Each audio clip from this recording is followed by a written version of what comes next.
Raden Fatah lahir di Palembang 1455, merupakan putra dari Brawijaya V, raja terakhir Majapahit dari istrinya yang seorang muslim dari Cina. Raden Fatah kecil memiliki nama Hasan. Beranjak dewasa, Raden Fatah dikirim ke Ampel Denta, Surabaya untuk mendalami agama Islam. Di bawah bimbingan Syed Rahmat yang kelak dikenal sebagai Sunan Ampel. Berada selama di Ampel Denta, Raden Fatah memiliki kesempatan untuk mengenal keluarganya. Ampel Denta dekat dengan istana Majapahit yang berada di Trowulan. Setelah beberapa tahun menimba ilmu di Ampel Denta, Raden Fatah dinikahkan dengan Syaidah Murtasima, putri dari Sunan Ampel pada tahun 1475 oleh Prabu Brawijaya V. Raden Fatah kemudian diberi sebuah daerah yang bernama Gelagahwangi. Bersama dengan beberapa sunan, Raden Fatah membuka kota pesisir itu kemudian diberi nama Demak Bintoro. Raden Fatah kemudian menjadikan Demak sebuah kota pesisir besar.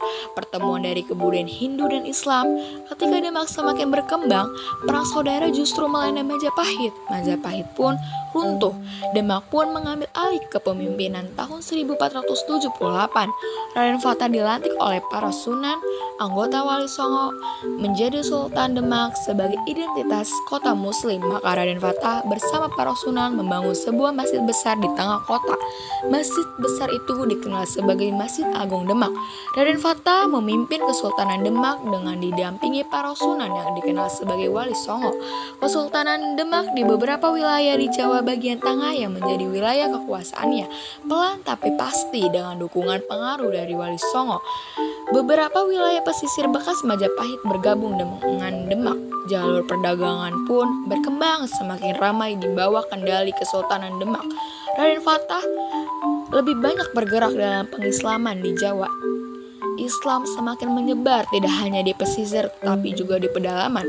Wali Songo berperan besar dalam proses islamisasi Jawa. Ketika itu Demak pun merupakan sebuah kerajaan pandai yang lebih banyak berperan dalam penyebaran agama Islam.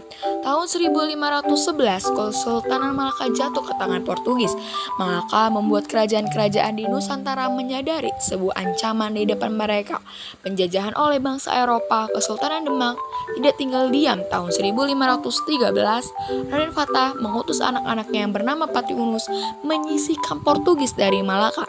Sekitar 100 kapal perang dengan 5.000 prajurit berangkat dibebankan Portugis di Malaka. Penyerangan Demak ke Malaka ini membuat Pati Unus mendapat julukan Pangeran Sabranglor atau Pangeran yang meniru Laut Utara. Serangan Demak yang dipimpin oleh Pati Unus tersebut gagal, namun Demak tidak melakukan serangan lanjutan, tetapi mempertahankan di sepanjang pantai utara agar Portugis tidak masuk ke Jawa. Dan pada tahun 1518, Raden Fatah pun menutup usia.